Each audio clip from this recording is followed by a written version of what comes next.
आज के इस सोशल मीडिया के दौर में हर बंदा इन्फ्लुएंसर और कंटेंट क्रिएटर तो बन जाता है, लेकिन कैसे कंपनियां उनको अपने ट्रैप के अंदर फंसा लेती हैं। तो कंपनियां इसके लिए इन्फ्लुएंसर कॉन्ट्रैक्ट बनाती है और बहुत सारे इन्फ्लुएंसर्स को ये पता ही नहीं रहता कि ये होता क्या है। तो इस वीडियो के अंदर हम एक एक पॉइंट को बारीकी से जानेंगे। सबसे पहले तो हमें ये पता होना चाहिए कि ये जो इन्फ्लुएंसर कॉन्ट्रैक्ट आप बना रहे हो, इसके अंदर कौन दो पार्टी है, यानी इन्फ्लुएंसर और कंटेंट क्रिएटर जो भी है उसको ये पता होना चाहिए कि वो किस पार्टी के साथ, किस कंपनी के साथ कॉन्ट्रैक्ट कर रहा है।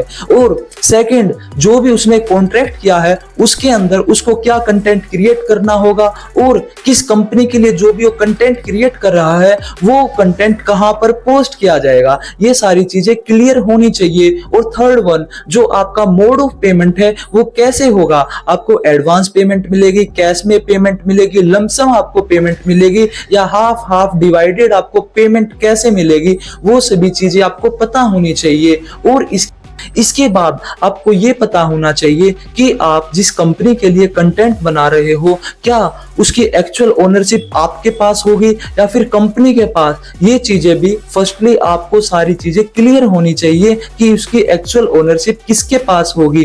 और फिर आपको ये पता होना चाहिए जो भी आप कंटेंट क्रिएट कर रहे हो क्या पता वो इलीगल तो नहीं है और वो सारे लीगल मैनर्स को देखते हुए आपने जो चीजें बनाई है वो उनके अंदर यानी लीगल दायरे के अंदर है या उससे बाहर तो नहीं है। तो ये सभी चीजें आपको देखनी चाहिए, अदरवाइज आप किसी बड़ी प्रॉब्लम में फंस सकते हो। और ऐसी ही चीजें जानने के लिए इंडियन कोर्ट के साथ जुड़े रहे और इस वीडियो को ज्यादा से ज्यादा इन्फ्लुएंसर लोगों के साथ शेयर करें ताकि वो ऐसे ट्रैप से बच सकें।